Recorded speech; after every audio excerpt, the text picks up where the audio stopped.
TCS ಜಿಹಾದ್ master mind arrest. ಅತಿ ಮುಖ್ಯವಾಗಿತ್ತು ತಲೆಮರೆಸಿಕೊಂಡಿದ್ದ ಜಿಹಾದಿಯ ಬಂಧನ.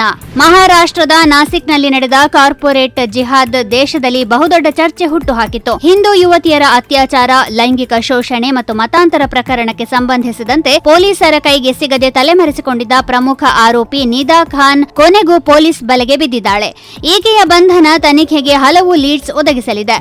TCS ಸಂಸ್ಥೆಯಲ್ಲಿ ಕಳೆದ 4 ವರ್ಷಗಳಿಂದ ಪ್ರಮುಖ ಆರೋಪಿ ನಿದಾ ಖಾನ್, ಇನ್ನಿತರ ಆರೋಪಿಗಳಾದ ಆಸಿಫ್ ಅನ್ಸಾರಿ, ತೌಸಿಫ್ ಅತ್ತಾರ್, ಶಫಿ ಶೇಖ್, ರಜಾ ಮೆಮನ್, ದಾನಿಶ್ ಶೇಖ್ ಮತ್ತು ಶಾರುಖ್ ಖುರೇಶಿ ಅವರಿಗೆ ಹಿಂದೂ ಮಹಿಳೆಯರ ಮೇಲೆ ದೌರ್ಜನ್ಯ ಎಸಗಲು ಸಹಾಯಕಿಯಂತೆ ಕಾರ್ಯನಿರ್ವಹಿಸುತ್ತಿದ್ದಳು ಎಂಬ ವಿಚಾರ ಬಯಲಿಗೆ ಬಂದಿದೆ. ಲವ್ ಜಿಹಾದ್ ಸೇರಿದಂತೆ ಮತಾಂಧರ ಹಲವು ಅಕ್ರಮ ಚಟುವಟಿಕೆಗಳಿಗೆ ಮುಸ್ಲಿಂ ಮಹಿಳೆಯರು ನೆರವಾಗುತ್ತಿರುವುದು ಗಮನಿಸಬೇಕಾದ ವಿಚಾರ. ಲವ್ ಜಿಹಾದ್ ಮತ್ತು ಲೈಂಗಿಕ ದೌರ್ಜನ್ಯ ಪ್ರಕರಣಗಳಲ್ಲಿ ಮುಸ್ಲಿಂ ಮಹಿಳೆಯರೇ ಹಿಂದೂ ಸಂತ್ರಸ್ತೆಯರ ಮೊದಲ ಸಂಪರ್ಕಿತ ವ್ಯಕ್ತಿಯಾಗಿರುತ್ತಾರೆ. ಹಿಂದೂ ಯುವತಿಯರೊಂದಿಗೆ ಸಂಪರ್ಕಕ್ಕೆ ಬಂದ ಮುಸ್ಲಿಂ ಮಹಿಳೆಯರ ಕಾರ್ಯವೈಖರಿ ಹೇಗಿರುತ್ತದೆ ಎಂದರೆ, ಹಿಂದೂ ದೇವರು ಮತ್ತು ದೇವತೆಗಳ ಬಗ್ಗೆ ಕೀಳಾಗಿ ಮಾತನಾಡುವುದು, ಹಿಜಾಬ್ ಮತ್ತು ಬುರ್ಖಾ ಧರಿಸುವ ಬಗ್ಗೆ ಉತ್ಸಾಹಭರಿತವಾಗಿ ವಿವರಿಸುವುದು, ಬಿಂದಿ ತೆಗೆಯಲು ಹೇಳಿ ಸುಂದರವಾಗಿ ಕಾಣುತ್ತೀಯಾ ಎಂದು ಹೊಗಳುವುದು, ಸ್ಕಾರ್ಫ್, ಹಿಜಾಬ್, ಬುರ್ಖಾ ಬಗ್ಗೆ ಲೆಕ್ಚರ್ ನೀಡುವುದು, ಹಿಂದೂ ಯುವತಿಯರನ್ನು ತಮ್ಮದೇ ಸಮುದಾಯದ ಗೆಳೆಯರಿಗೆ ಪರಿಚಯಿಸುವುದು, ಇಸ್ಲಾಮಿಕ್ ವಿಡಿಯೋ ಕ್ಲಿಪ್, ಸಂದರ್ಶನ, ಬೋಧನೆಗಳನ್ನು ಕಳುಹಿಸಿ ಬ್ರೈನ್ ವಾಶ್ ಮಾಡುವುದು. ಟಿಸಿಎಸ್ ಉದ್ಯೋಗಿ ನಿದಾ ಖಾನ್ ಕೂಡ